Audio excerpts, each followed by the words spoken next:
Welcome to the Sargassum Podcast, where we learn about the latest ideas and concepts about sargassum. This podcast is funded by the Resilience, Sustainable Energy and Marine Biodiversity Programme, RESEMBID. It's financed under the 11th European Development Fund, EDF, Caribbean Overseas Countries and Territories Regional Programme.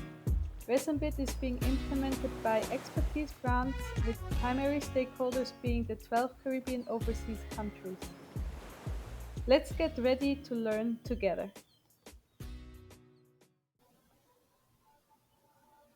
Welcome everybody to today's episode of the Sargassum Podcast. It's Jenna and I today. So Jenna, how have you been in the last few weeks? Pretty good. Yeah, it's getting warm here where I live in California, so it's been nice. A little change from all the pineapple expresses and all the rains that we had over the winter. And summer's in full swing. I'm just getting prepared to start school in the fall, and it's coming a lot quicker than I was expecting it to. But I'm doing well. How about you? Yeah, I mean it's scorching hot here in Mexico, to be honest. It's about 35 Celsius, which I think is 95 Fahrenheit, pretty much every day, and humidity on top, so it feels a lot hotter, and we are sweating a lot here. There isn't as much sargassum as you would think for July. So July is normally the peak season, right? But the currents aren't bringing it really towards Mexico. So we're kind of Hmm. lucky here in Mexico to have low sargassum right now. And from what I've heard or seen with the bulletins as well, sargassum has actually not increased that much this summer. So it increased very much in spring and started really early, and everybody thought we're going to have a record summer. But then between May and June, and I think also between June and July, there was actually decrease in the sargassum belt, which we have never seen before. So I don't know if it has to do with the El Nino year and the really hot Right. ocean temperatures, but yeah, sargassum keeps amazing us, and we learn every year that we don't know that much about the cycle. Right. And we are supposed to have an El Nino here in the Pacific happening until next fall, even in 2024, it sounds like what's predicted. So we'll see what the sargassum does sort of as a response to that by you guys. So let's get to our guest. Today we got Luisa Flechas here. She works as a business developer in TNO Energy and Material Transition Unit. Um, and she works on bio-based and circular technologies since the last 3 years. Her background is in chemical engineering and sustainable energy system management. And her role in this initiative we're going to talk about is to lead the activities for sargassum valorization for the TNO Living Lab project. Just a little bit about TNO. It is an independent and applied research organization in the Netherlands, and the mission is to connect people and knowledge to create innovation. They're working on a healthier, safer, and more sustainable life. Welcome to the podcast, Luisa. Thanks for having me. Yes, welcome, Luisa. So, on our podcast, we start every episode asking the guests the same question, which is, what is sargassum to you?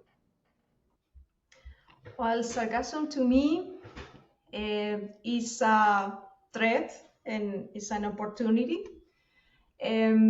As we know, sargassum can pose a challenge, a negative impact in coastal environments. We see it right now in the Caribbean, for instance. We see large quantities of sargassum that wash ashore and affecting the ecosystem, the tourism, and different activities. As well, sargassum is an opportunity because despite of these challenges, can also offer the opportunity to have an alternative feedstock or source that where we can process. Where we can obtain fertilizers, animal feed, or we can use it for cosmetics and pharmaceuticals.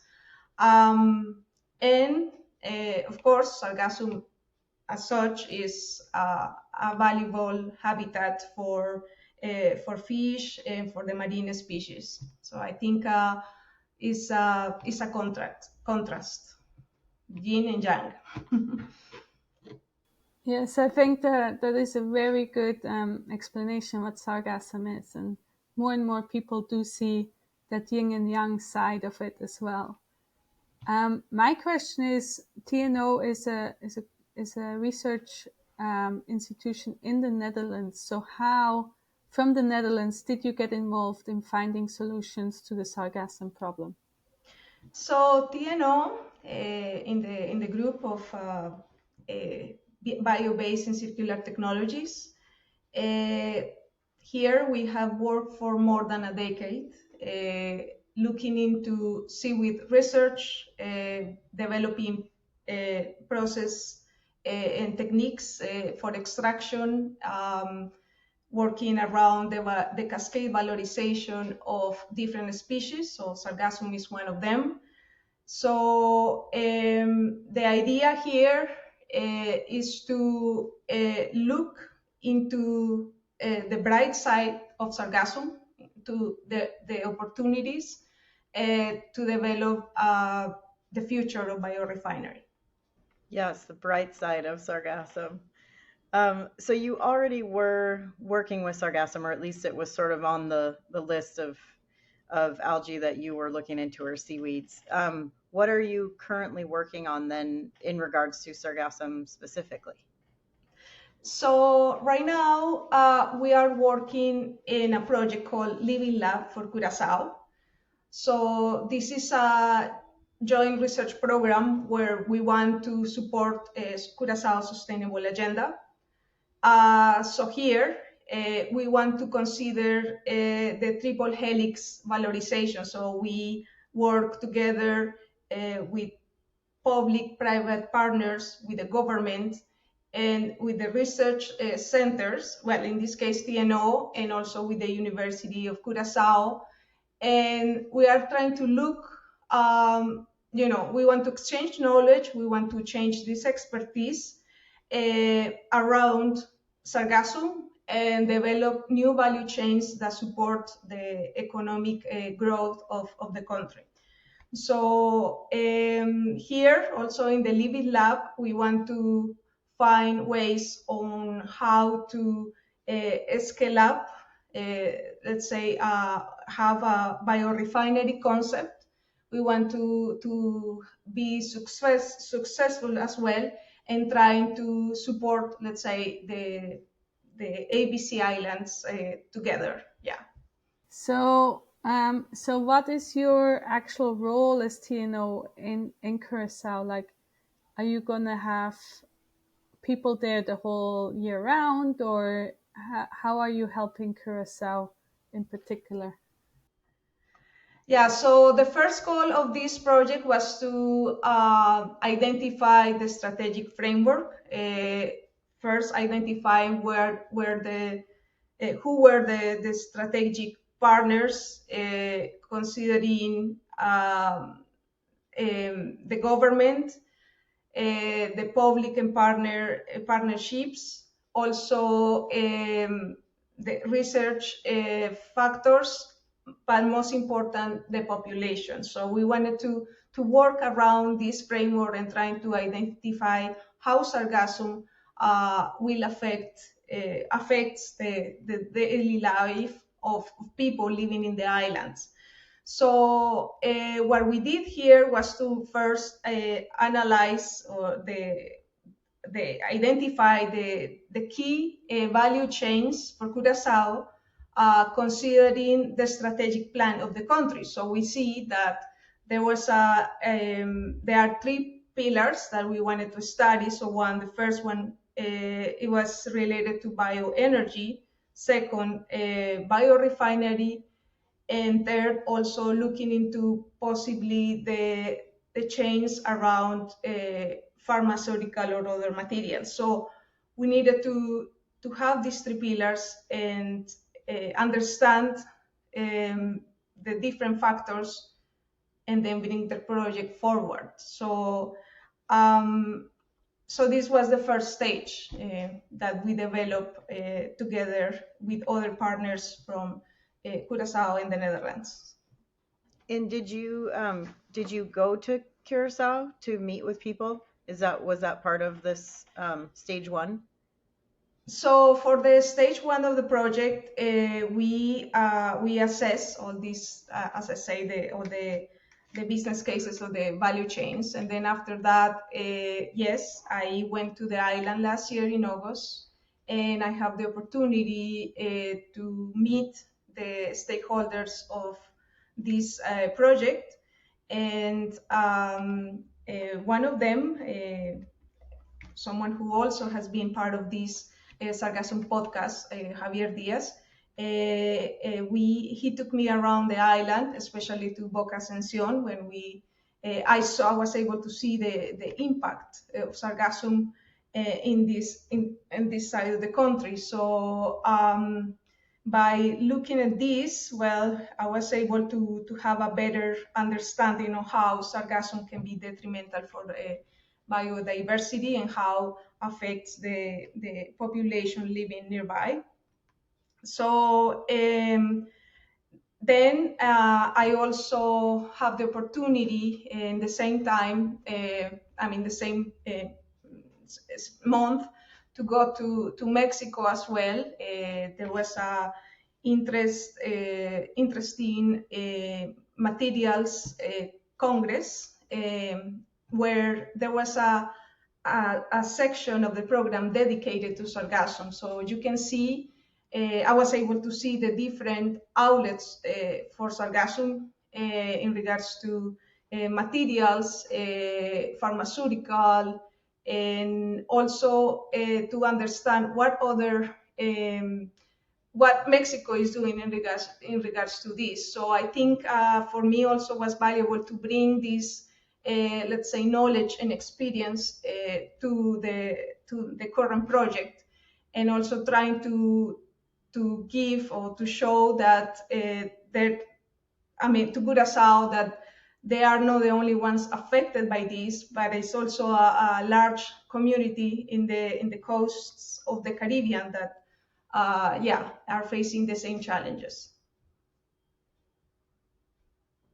Yeah, absolutely. That's a wonderful opportunity to be able to share, like you said, knowledge and spread information. That's wonderful. So in Curacao, they were using mostly just fossil fuels for energy and fuel. And they were looking to change into like a biofuel situation? So the idea here, currently Curaçao has, the energy matrix of Curaçao is mainly depends on imports of oil and gas.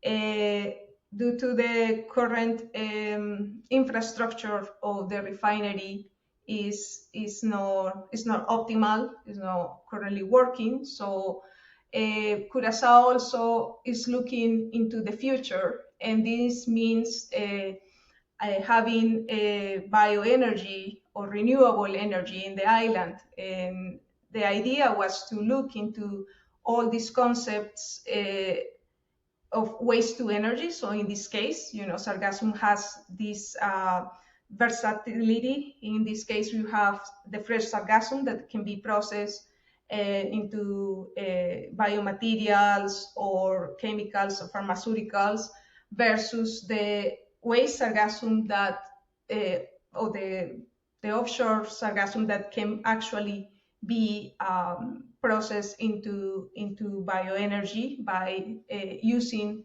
biodigesters. So yeah, the idea was to have an outlet in this field for Sargassum.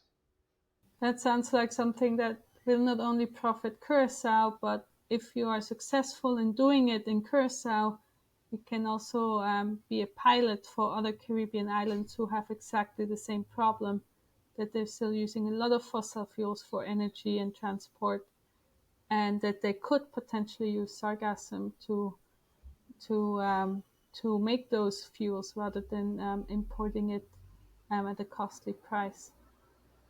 You said that Javier showed you around Curacao, so I just want to hear from you as well. We've already heard from him back in the day how sargassum affects Curacao, but what are your thoughts? Like, how is sargassum affecting Curacao? What is happening on the island?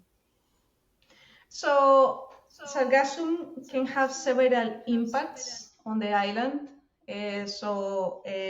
One of them is affects the tourism and the beaches. We saw that lots of Sargassum influx can impact this industry, and we know in all these related activities. So affecting the island economy. And number two, we also know that sargassum affects the coastal, the ecosystem. So we know that a lot of marine life, mainly, let's say, turtles, sea turtles, are being affected by these washes, and which accumulates in these shallow waters, and here can smother the animals. Um, in regards to fishing and aquaculture as well, so we see that we know that fishing is also one of the main activities here, so affects also these fish farms and the people that lives around these areas. And also considering, and also other factors in regards to the coastal infrastructure, because we know that you have as well navigation, you have boats, also people who live, I mean, one of the main activities is tourism as well. So taking, let's say, tourists around boats, around the island on boats, that also affects the navigation. So you can see that there are different challenges that the island is facing, and that's what I noticed there, especially in the area of the northern part of the island in Boca Ascension, where you can see the great impact. Jenna, you want to ask the last question? Um, okay. What are the next steps forward to get the project off the ground then, now that you've been there and you've seen, what it actually looks like and spoken with the stakeholders, and what's happening next? So what happens next is we want to submit continue with our proposal. We we know that one of the main challenges that we face, or many stakeholders face, rather say, is the funding part. So we know that here we need to kind of unite.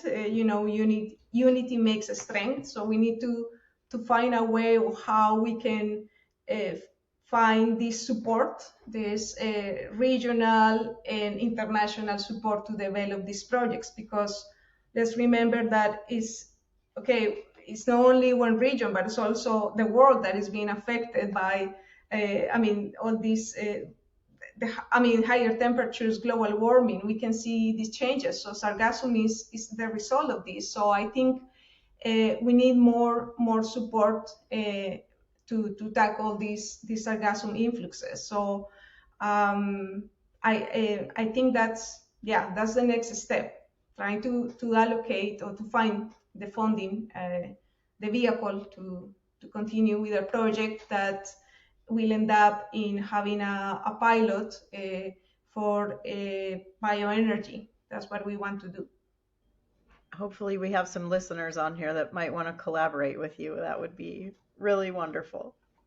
Yeah, that would be great, definitely. And we don't want to leave this just in a single project. We also want to have this long-term sustainable goal. They're trying to continue with these efforts and trying to support the economy of Curaçao and potentially the region in the future, trying to find an outlet. Yes, I think it's so exciting to hear about all the things people can do with sargassum, and it's so disheartening to know that a lot of these things have not gone off the ground just because of funding. Because there is enough money in the world to do this, but Yes. it's just about finding those people with money who want to invest into this, or the grants, and that is always hard to get. Seems like the money is not going to the right places, and sometimes, unfortunately. Yeah, I think it's very important to advocate for the increased support and the resources that are needed in a regional and international level. So collaborating not only with the Caribbean countries, but also extending these partnerships to share knowledge and also to secure the research fund uh, to reach this sustainable goal. Perfect. I think, Luisa, we've come to the end of our interview, unless Jenna has another question. No, she doesn't. So I want to thank you so much for taking the time and talk to us. I think it was very interesting. And I hope our listeners also enjoyed the conversation we just had. Well, thank you very much for inviting me, and let's continue our mission. Yes. Absolutely. Thank you, Luisa. Thank you both. So, Jenna, what did you take away from our conversation with Luisa? I have to say first, I really appreciated her description of sargassum. Like you said, that was perfect. Like the yin yang, it's just up and down, it's here and there, it's positive, it's negative, and you kind of have to take the swings and find the wins. And I loved that was her attitude from the beginning. Yes, and I also like that, we've talked to two other people or three other people, because we had two people in one of the interviews from Curaçao about, the impacts the sargassum has on nature, how those bocas or bays fill up with sargassum, and how there's fish dying and turtles need to get rescued. So I'm also excited to hear that the government of Curaçao, together with the TNO Living Lab, are actually looking into making something with the sargassum and lessening that impact. And I hope it works out. I hope they really get to do this. And it also has other positive impacts. It's like a win-win, right? Like if they're able to make biofuels out of the sargassum, then they're not as dependent anymore on fossil fuels that they have to import, that are expensive, that in a lot of Caribbean countries make electricity very expensive. So I really hope that they do get the partners and the funding together to make this a reality, and it doesn't just become is a little a desk research project.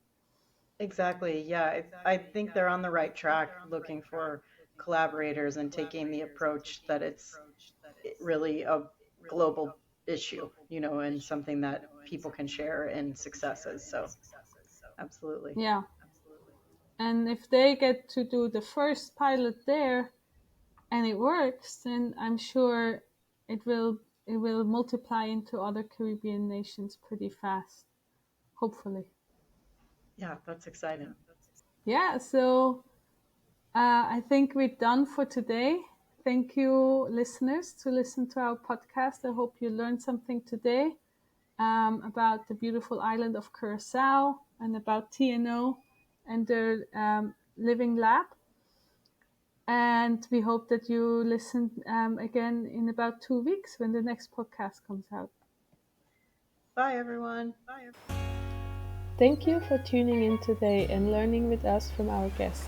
If you want more information about what our guests talked about today, Please check our show notes for links and information in our archives.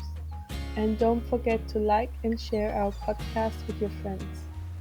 The Sargassum Podcast is made possible through funding by the Resilient Sustainable Energy and Marine Biodiversity Programme, RESEMBID, financed under the 11th European Development Fund (EDF) Caribbean Overseas Countries and Territories Regional Programme.